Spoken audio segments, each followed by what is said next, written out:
Pemirsa, Pondok Pesantren Sultan Mahmud Badarudin Palembang mewisuda 50 orang santri. Bahkan 20 diantaranya sudah dikirim ke pondok pesantren di Pulau Jawa untuk melanjutkan jenjang pendidikan lanjutan. Pimpinan pondok pesantren berharap santri yang diwisuda dapat menjadi generasi yang berakhlakul karimah.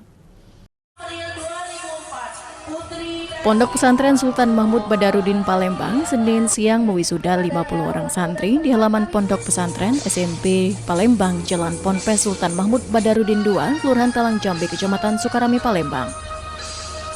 Dari 50 orang santri yang diwisuda mengikuti haflah Akhirus Sunda, 20 orang santri lainnya asal Pondok Pesantren Sultan Mahmud Badarudin Palembang ini bahkan sudah dikirim ke pondok pesantren di Pulau Jawa untuk melanjutkan jenjang pendidikan lanjutan. Untuk mencetak santri yang berakhlakul karimah yang berilmu, beriman, dan bertakwa, para santri digodok 24 jam belajar tentang pelajaran keagamaan dan pendidikan. Maka pendidikan agama dan umum akan sejajar dan selaras. Para santri juga diharapkan menjaga nama baik alumni pondok pesantren serta dapat memanfaatkan ilmu dan pendidikan dengan wawasan yang luas untuk diberikan serta dibagikan bagi masyarakat luas.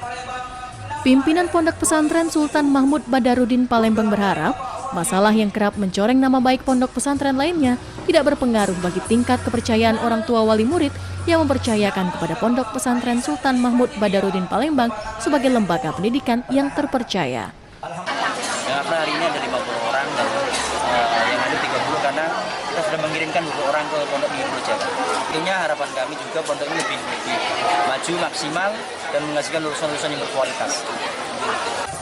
Wisuda santri semakin semarak dengan penampilan atraksi seni bela diri dan pembacaan ayat-ayat pendek dari para santri Pondok Pesantren Sultan Mahmud Badarudin Palembang. Dari Palembang, Muhammad Riza Falevi, iNews melaporkan.